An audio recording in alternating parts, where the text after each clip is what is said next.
మాజీ CM Mamata Banerjee మేనలుడు TMC జాతీయ ప్రధాన కార్యదర్శి అభిషేక్ బెనర్జీ నివాసంలో పోలీసులు సోదాలు నిర్వహించారు. ఓ ఆర్థిక మోసానికి సంబంధించిన కేసులో కోల్కతాలోని ఆయన నివాసంలో పోలీసులు సోదాలు చేశారు. అయితే ఎలాంటి పత్రాలను స్వాధీనం చేసుకోలేదు. నిజానికి ఓ ఆర్థిక మోసం కేసులో అభిషేక్ బెనర్జీ వ్యక్తిగత సహాయకుడు సుమిత్ రాయ్ కోసం పోలీసులు తీవ్రంగా గాలిస్తున్నారు. ఈ క్రమంలో ఆయన మొబైల్ సిగ్నల్ కాళీఘాట్లోని అభిషేక్ నివాసంలో ఉన్నట్లు గుర్తించి అక్కడికి చేరుకున్నారు. ఇందుకోసం పోలీసులు కేంద్ర బలగాల సహకారం తీసుకున్నారు. సుమారు 4 గంటల పాటు డోర్ వద్ద నిల్చొని తెరవమని అడిగినా ఎలాంటి స్పందన రాలేదు. ఆ తర్వాత ఇంట్లోకి వెళ్లి గంటన్నర పాటు సోదాలు నిర్వహించినా సుమిత్ రాయ్ ఆచూకీ దొరకలేదు.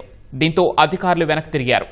సోదాలు జరుగుతున్న సమయంలో మమతా బెనర్జీ అభిషేక్ నివాసానికి వచ్చారు. పోలీసులు వెళ్లేంత వరకు ఆమె అక్కడే ఉన్నారు.